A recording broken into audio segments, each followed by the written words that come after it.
भारत में हर रोज़ हज़ारों लोग मरते हैं, बीमारी से, एक्सीडेंट से, क्राइम से। पुलिस आती है, डॉक्टर रिपोर्ट्स बनाते हैं, फाइल बंद होती है और परिवार रो धोकर शांत हो जाते हैं। लेकिन 2 अक्टूबर 2012 को पुणे में एक ऐसा मौत हुई जिसने फाइल बंद होने नहीं दी। ये मौत थी सनम हसन की। और आज हम इसी केस को सिर्फ इसलिए नहीं सुनेंगे कि एक लड़की की जान गई, बल्कि इसलिए सुनेंगे क्योंकि इस केस ने ये दिखा दिया कि हमारे सिस्टम, हमारी पुलिस, हमारी डॉक्टर्स और हमारे जांच करने वाले ऑफिसर किस हद तक लापरवाह हो सकते हैं। कहानी शुरू होती है पुणे शहर से। डेट थी 2 अक्टूबर 2012। सनम हसन का 19वां बर्थडे था। वो सिम्बायोसिस कॉलेज में फैशन डिज़ाइन की स्टूडेंट थी। लेकिन उसकी असली पहचान ये थी कि वो एक फुटबॉल प्लेयर थी और कोई मामूली खिलाड़ी नहीं। वो नेशनल लेवल तक खेलती थी। इस बात को याद रखिएगा क्योंकि आगे चलकर यही बात सबसे बड़ा सबूत बनने वाली है। एक फुटबॉल प्लेयर का दिल आम इंसान से ज़्यादा मजबूत होता है। उसमें ताकत होती है दौड़ने की, ताकत होती है बर्दाश्त करने की। यहाँ से कहानी में मोड़ आता है, जहाँ से सवाल शुरू होते हैं। सनम अपने कुछ दोस्तों के साथ पार्टी करने के लिए एक रेसिडेंट कॉम्प्लेक्स में गई, जिसका नाम था ब्रह्मा सन सिटी। ये दोस्तों की पार्टी थी, हंसी मजाक, थोड़ा खाना पीना सब नॉर्मल लग रहा था। इस पार्टी में सनम के दोस्त में से एक लड़का मोहनीश बोला थे। इस नाम को ध्यान से सुनिए क्योंकि पुलिस और सनम के परिवार के बीच जो लड़ाई हुई उसमें मोहनीश का नाम बार बार आया। पार्टी चल रही थी, रात के करीब 2 बज रहे थे। अचानक सनम की तबीयत बिगड़ने लगी। लोगों ने बताया कि उसको उल्टी हुई, पसीना आने लगे और वो बेहोश होने लगी। अब यहाँ पर एक आम इंसान क्या करेगा? अगर आपका दोस्त आपके सामने गिर जाए तो आप सबसे पहले क्या करेंगे? आप एम्बुलेंस बुलाएंगे या उसको गोद में उठाकर भागेंगे हॉस्पिटल की तरफ? लेकिन सनम के केस में ऐसा नहीं हुआ और यही वजह है कि मोहनीश बराटे और वहाँ मौजूद दोस्तों पर शक किया गया। रिपोर्ट्स के मुताबिक सनम की हालत 2:30 बजे खराब हुई थी, लेकिन उसको हॉस्पिटल ले जाने में बहुत देर कर दी गई। करीब 1.5 से 2 घंटे का गैप था। सोचिए जिसको तुरंत डॉक्टर की ज़रूरत थी उसको वहाँ पार्टी में रखा गया या देर की गई। सनम के पेरेंट्स और पुलिस इन्वेस्टिगेशन में ये सवाल उठा कि अगर सनम सिर्फ बीमार थी तो मोहनीश और बाकी दोस्तों ने तुरंत मदद क्यों नहीं मांगी? क्या वो किसी बात से डर रहे थे या वहाँ कुछ ऐसा हुआ जो वो छुपाना चाहते थे? दोस्तों का कहना है कि वो सनम को संभाल रहे थे। उन्हें लगा एसिडिटी या नॉर्मल तबीयत खराब है। लेकिन जब इंसान बेहोश हो जाए तो वेट करना लापरवाही नहीं बल्कि जुर्म बन जाता है। सुबह के वक्त जब सनम को रूबी हॉल क्लिनिक के लिए जाया गया तब तक बहुत देर हो चुकी थी। डॉक्टर्स ने चेक किया और डिक्लेयर कर दिया सनम अब जिंदा नहीं है। एक 19 साल की लड़की जो अपने बर्थडे पर हंसती खेलती निकली थी अब एक सफ़ेद चादर में लिपटी हुई थी। यहाँ तक तो ये एक दुख भरी घटना लगती है, लेकिन असली खेल अब शुरू हुआ जब सरकारी सिस्टम की एंट्री हुई। जब किसी की मौत शक के दायरे में होती है तो उसका पोस्टमार्टम किया जाता है ताकि पता चले मौत कैसे हुई। इसी के लिए सनम की बॉडी को सासून हॉस्पिटल भेजा गया। ये एक सरकारी हॉस्पिटल था। वहाँ के डॉक्टर्स ने सनम की बॉडी को चेक किया। उन्होंने उसका दिल देखा, उसकी नसें चेक की और उन्होंने जो रिपोर्ट बनाई उसने मेडिकल साइंस को हिलाकर रख दिया।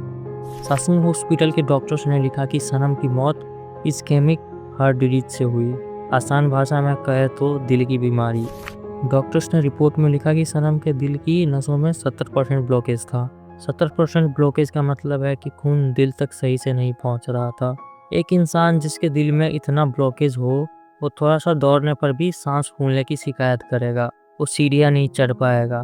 लेकिन सनम सनम एक नेशनल फुटबॉल प्लेयर थी। वो रोज घंटों ग्राउंड पर दौड़ती थी, एक्सरसाइज करती थी, हेवी ट्रेनिंग करती थी। अगर उसके दिल में 70% ब्लॉकेज होता तो वो ग्राउंड पर ही गिर जाती। वो मैच कैसे खेल सकती थी? यहाँ पर सरकारी डॉक्टर्स की सबसे बड़ी गलती पकड़ी गई। उन्होंने सनम की लाइफस्टाइल और रिपोर्ट को मैच नहीं किया। या तो उन्होंने बॉडी को ध्यान से देखा ही नहीं, बस पुराने टेम्पलेट्स कॉपी पेस्ट कर दिए, या फिर उन पर कोई प्रेशर था जल्दी रिपोर्ट देने का। एक फिट खिलाड़ी को दिल का मरीज बता देना ये सिर्फ गलती नहीं है, ये डॉक्टरी पेशे का मजाक है। लेकिन लापरवाही यही नहीं रुकी। ऑटोप्सी के दौरान डॉक्टर्स को सनम के पेट में एक अजीब सा पदार्थ मिला। रिपोर्ट में लिखा था ब्राउनी सब्सटेंस। फोरेंसिक साइंस का एक बेसिक रूल है, अगर पेट में कोई ऐसी चीज़ मिले जो खाना नहीं है तो उसका टेस्ट होना चाहिए। पता लगाना चाहिए कि क्या वो जहर था, क्या वो ड्रग्स थे, क्या वो अल्कोहल था। लेकिन पुलिस और डॉक्टर्स ने इस ब्राउनी सब्सटेंस को इग्नोर कर दिया। इसका केमिकल टेस्ट करके क्लियर रिपोर्ट पब्लिक को कभी ढंग से नहीं समझाई गई। सनम के पेरेंट्स चीखते रहे कि हमारी बेटी शराब नहीं पीती थी, तो उसके पेट में ये चीज़ कहाँ से आई? क्या पार्टी में उसके ड्रिंक में कुछ मिलाया गया था? मोहनीश और पार्टी में मौजूद दोस्तों पर शक और गहरा हो गया। अगर दोस्तों ने कुछ मिलाया था तो शायद इसी वजह से वो हॉस्पिटल जाने में देर कर रहे थे, ताकि सब्सटेंस का असर खत्म हो जाए या बॉडी से निकल जाए। ये सवाल आज भी जिंदा है क्योंकि सिस्टम ने उस वक्त ब्राउनिश सब्सटेंस की जांच गंभीरता से नहीं की, जैसा करना चाहिए था। पुलिस ने शुरुआत में इसे एक्सीडेंटल डेथ मानकर फाइल्स को हल्का कर दिया। उन्होंने क्राइम सीन को सील नहीं किया। जिस फ्लैट में पार्टी हुई थी वहां से ग्लास, बोतल्स, फिंगरप्रिंट्स उठाने में देर की। जब पुलिस एविडेंस कलेक्ट करने में सुस्ती दिखाती है तो उसका सीधा फायदा सस्पेक्ट को मिलता है, जिनके ऊपर शक था। उन्हें बचाने का रास्ता मिल गया क्योंकि पुलिस के पास कोई ठोस सबूत नहीं बचा था। परिवार ने हार नहीं मानी। पब्लिक आउटरीच हुआ, मीडिया में खबर आई, लोग सड़कों पर उतरे। दबाव में आकर केस सीआईडी को दिया गया और बाद में सीबीआई को ट्रांसफ़र हुआ। लोगों को लगा कि अब बड़ी एजेंसी आई है, अब सच सामने आएगा, अब तो साइंस और टेक्नोलॉजी का इस्तेमाल होगा। लेकिन किसी को नहीं पता था कि सनम हसन का केस इंडिया के फोरेंसिक सिस्टम का सबसे काला। जब पोस्टमार्टम होता है तो बॉडी के कुछ हिस्से निकाल कर लैब भेजे जाते हैं टेस्टिंग के लिए। सनम का दिल और कुछ टिश्यू निकालकर कलीना फोरेंसिक लैब भेजे गए। नियम के अनुसार इन सैंपल्स को सील किया जाना चाहिए, ध्यान से रखना चाहिए ताकि कोई बदल ना सके। इसे कहते हैं चेन ऑफ कस्टडी, यानी सबूत किसके हाथ से किसके हाथ में गया उसका रिकॉर्ड। कलीना लैब से जब डीएनए रिपोर्ट आई तो उसने पूरे केस को पलट दिया। रिपोर्ट्स में लिखा था कि जो हर्ट उन्हें मिला है उसका डीएनए एक मेल का है। सनम एक लड़की थी, तो लैब में जो दिल टेस्ट हुआ वो किसका था? क्या डॉक्टर्स ने गलती से किसी आदमी का दिल सनम के नाम से भेज दिया, या लैब में किसी ने सैंपल्स बदल दिए? ये कोई छोटी मोटी क्लरिकल मिस्टेक नहीं थी, ये एक क्राइम था, एविडेंस टैम्परिंग का क्राइम। सोचिए उस परिवार पर क्या बीती होगी। उन्हें बताया जा रहा है कि जिस दिल की जांच हो रही है वो उनकी बेटी का है ही नहीं। सरकारी कर्मचारियों ने, चाहे वो हॉस्पिटल का वार्ड बॉय हो या डॉक्टर हो या लैब टेक्नीशियन हो, इतनी बड़ी लापरवाही की कि उन्होंने एक मर्डर मिस्ट्री को मजाक बना दिया।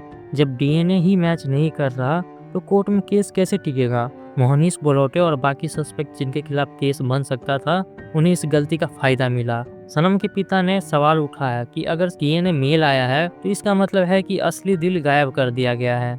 क्या असली दिल में कुछ ऐसा था जो मौत का सच बता देता?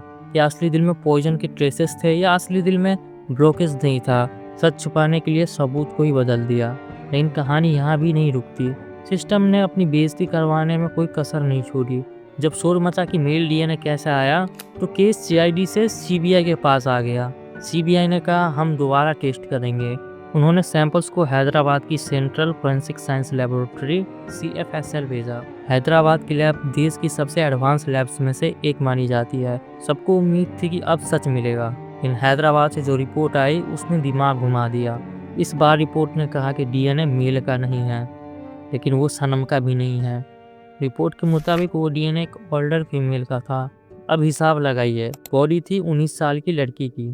पहली रिपोर्ट में दिल निकला एक आदमी का, दूसरी रिपोर्ट में दिल निकला एक बुढ़ी औरत का। एक ही केस, एक ही सैंपल और 3 अलग अलग डीएनए। ये अब लापरवाही नहीं थी, ये सिस्टम का कोलैप्स था। इसका मतलब है कि लेबोरेटरी के अंदर सैंपल्स ऐसे फेंके जाते हैं जैसे कचरा हो। किसी को परवाह नहीं थी कि ये एक मरे हुए इंसान का आखिरी सच है।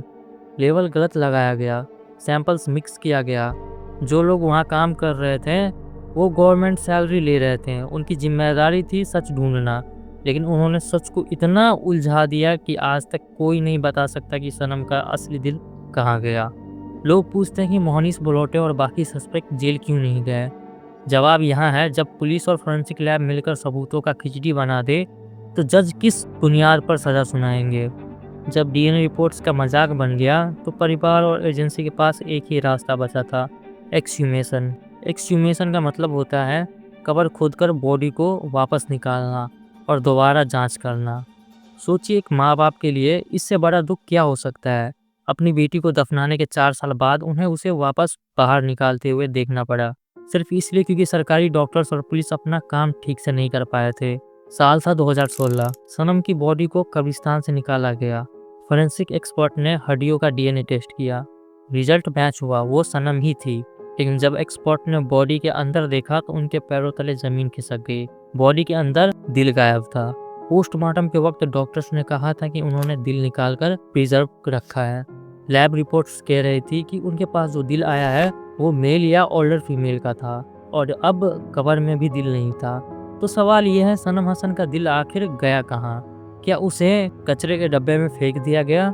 क्या उसे जानबूझकर डिस्ट्रॉय किया गया ताकि कोई दूसरा डॉक्टर ये ना पकड़ ले कि 70% ब्लॉकेज वाली बात झूठी थी? या फिर एविडेंस को इतना घुमाया गया कि वो सिस्टम की फाइल्स के नीचे दबकर गायब हो गया? एक मर्डर मिस्ट्री में कॉज ऑफ डेथ ही सबसे बड़ा सबूत होता है। अगर दिल ही नहीं है तो आप कभी साबित नहीं कर सकते कि उसे हार्ट अटैक आया था या जहर दिया गया था। सनम का दिल गायब होना इस केस का सबसे बड़ा सबूत मिटाना था और ये काम किसी चोर उचक्के ने नहीं किया था। ये काम उन लोगों ने किया था जो व्हाइट कोट पहनकर सरकारी हॉस्पिटल्स और लैब्स में बैठे थे। कानून का एक असूल होता है, इनोसेंट अनटिल प्रूवन गिल्टी। जब तक जुर्म साबित ना हो इंसान निर्दोष है। सस्पेक्ट के खिलाफ सर्कमटेंशियल एविडेंस थे। उन्होंने हॉस्पिटल ले जाने में देर की। उन्होंने सनम के पेरेंट्स को अलग अलग कहानियां सुनाई। पार्टी में अल्कोहल और अननोन सब्सटेंस मिले। लेकिन कोर्ट सबूत मांगती है। जब पुलिस ने क्राइम सीन से फिंगरप्रिंट्स नहीं लिए, जब डॉक्टर्स ने झूठी हार्ट अटैक रिपोर्ट बनाई और जब फोरेंसिक लैब ने असली दिल ही गायब कर दिया, तो कोर्ट के पास कोई रास्ता नहीं बचा। लैक ऑफ एविडेंस की वजह से किसी को सजा नहीं मिल पाई। सस्पेक्ट्स आज आज़ाद घूम रहे हैं। शायद वो बेगुनाह हो या शायद नहीं, लेकिन हम कभी सच नहीं जान पाएंगे क्योंकि सिस्टम ने सच जानने का हर दरवाजा बंद कर दिया। अब जरा सोचिए उन सरकारी अफसरों के बारे में, उस पुलिस वाले के बारे में सोचिए जिसने रात को क्राइम सीन टेप नहीं किया, बस चलता है सोचकर घर चला गया। उस डॉक्टर के बारे में सोचिए जिसने बिना ध्यान दिए हार्ट अटैक लिख दिया सिर्फ इसलिए कि पेपर वर्क जल्दी खत्म हो। उस लैब टेक्नीशियन के बारे में सोचिए जिसने सैंपल पर गलत लेवल लगाया। इन लोगों को शायद कभी सजा ना मिले। इनकी पेंशन चलती रहेगी, इनकी प्रमोशन होती रहेगी, लेकिन इनके एक गलती ने एक लड़की के इंसाफ को हमेशा के लिए दफन कर दिया। सनम हसन केस हमें ये सिखाता है कि मर्डर सिर्फ चाकू या बंदूक से नहीं होता, कभी कभी फाइल से भी मर्डर होता है। जब एक पुलिस ऑफिसर रिपोर्ट लिखने में आलसी हो जाता है तो क्रिमिनल की मदद कर रहा होता है। जब एक डॉक्टर पोस्टमार्टम में केयरलेस हो जाता है तो वो विक्टिम को धोखा दे रहा होता है। आज सनम को गुजरे हुए कई साल हो गए। केस फाइल धूल खा रही है। मोहनीश बलोटे और बाकी दोस्त अपनी ज़िंदगी में आगे बढ़ गए हैं। पेरेंट्स आज भी कोर्ट के चक्कर काट रहे हैं, लेकिन अब उम्मीद कम है। याद रखिए, अपराधी सिर्फ वो नहीं जो जुर्म करता है, अपराधी वो भी है जो जुर्म को छुपाने में मदद करता है, चाहे वो वर्दी में हो या फिर व्हाइट कोट में।